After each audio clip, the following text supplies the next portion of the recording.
Again. Here. Cross. Twist out. Strike to the nose. And run.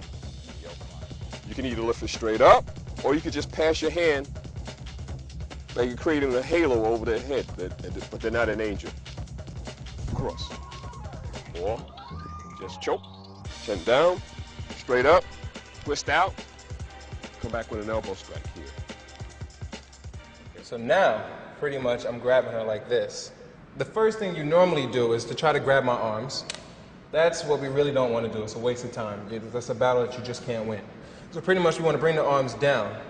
Bring one hand straight to the person's esophagus.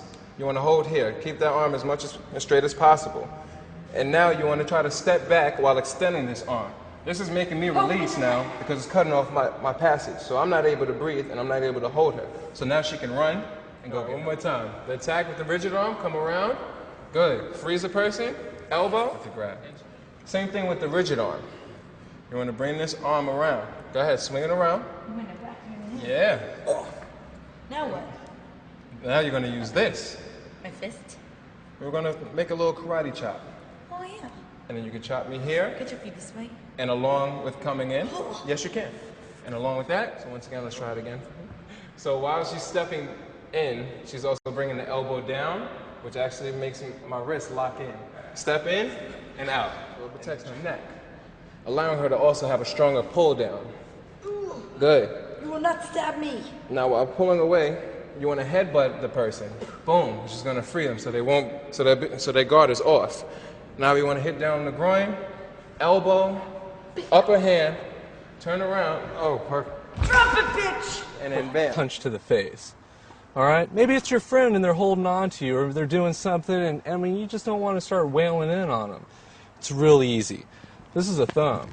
And it normally hurts if you pinch down in this fashion. We'll normally get the hand to open up and get them to leave you alone. If you have a good durable shirt, whenever people grab hold of your clothes, if it becomes necessary, you can rip through these clothes. It is not like he's holding on to your body. So don't think that just because he has a hold of you, that you can't suddenly move to this side and put yourself at a slighter advantage. Use both of your hands. Bring them down. It's all right. Use a couple of choice knees. Will also help to loosen them up.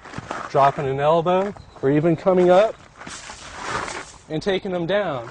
My attacker's going to grab me. I'm going to hold on to the hand, palm heel to the face, peel backwards, and then knee. Sometimes they may be giving you a handshake so that they can reach out and punch you with the other hand. Or you get those people who try to grab your hand and squeeze your hand really tight, and that can be very annoying. So there are some ways that you can get around that. The first way on your test is called handshake defense using your own thumb. So what you're going to do, if he grabs me as tight as he can, I can still release my thumb. And you see my thumb sticks out, isn't grabbed. I take my opposite hand, grab his own thumb, and I use this motion here on top of the metacarpals, the points in his hand. And you notice that causes him to flinch because it's painful on top of that bone. And when that happens, that releases the grip that he has on my hand, and I take and go into an outside wrist lock. It's a handshake defense using his thumb. And either grabbing me, or his hand is cocked ready to hit me, or he's telling me what he's going to do to me. My hand is going to reach across, grab his thumb, and roll it down. Notice the more I roll, the more pain he's in. Now, I could stop there, or I could strike. But in the test, I'd like to see you again go into a throw. So you reach across, roll this, turn, and we saw earlier that if he grabs my wrist, I can do a down block and strike the points on the inside of his arm. If he's hand shaking me and doing the squeeze or the punch, same thing. I bring my hand up and strike down.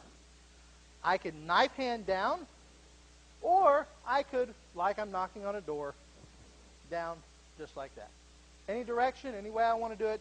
Most important thing is I know where these points are, and I strike those points. As soon as he grabs, he is being the aggressor. My hands are up. He grabs me.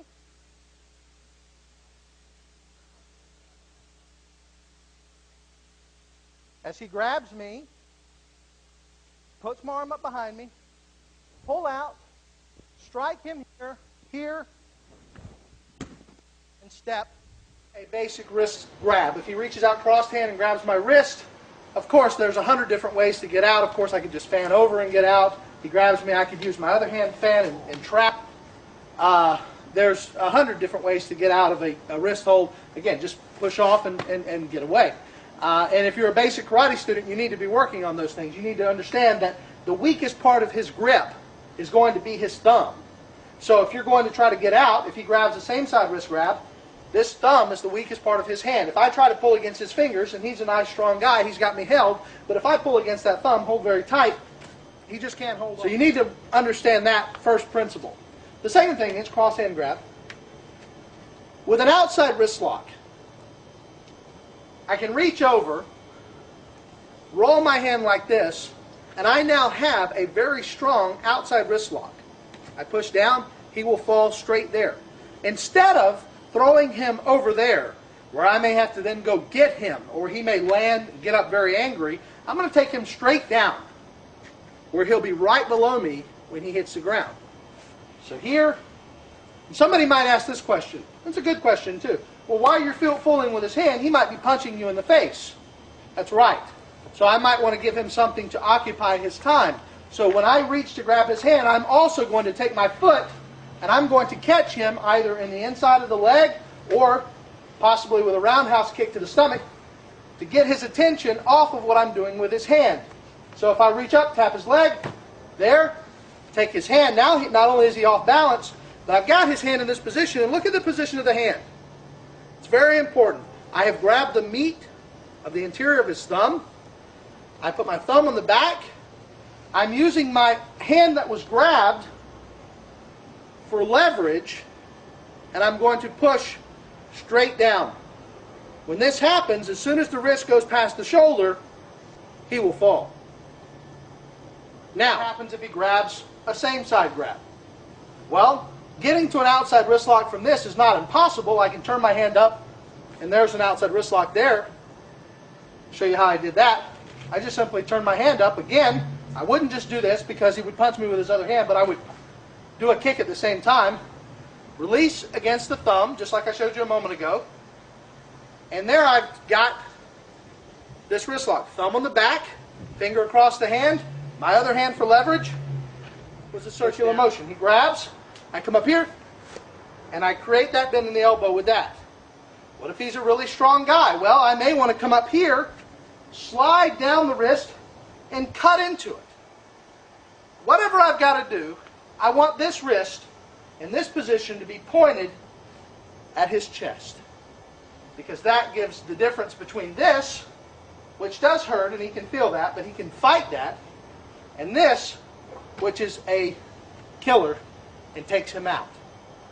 Sometimes schools will call this the bent elbow wrist lock because his elbow should be bent. But a bent elbow wrist lock is a little different because a bent elbow wrist lock, if I did this, I would touch a pressure point here and I would drop him easier because I'm using two pressure points. I'm using the pressure points here and a pressure point higher up on the arm. Those two wrist locks are very important. Quick break, then you leave right. And then we got the tradition.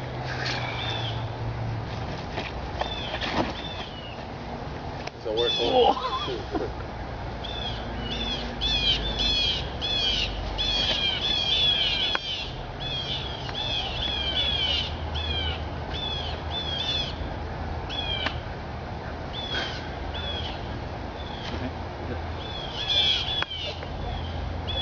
working out.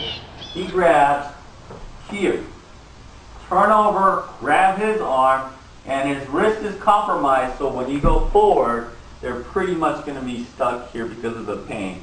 And even if he wants to let go, and wants to get away, you still have this wrist situation.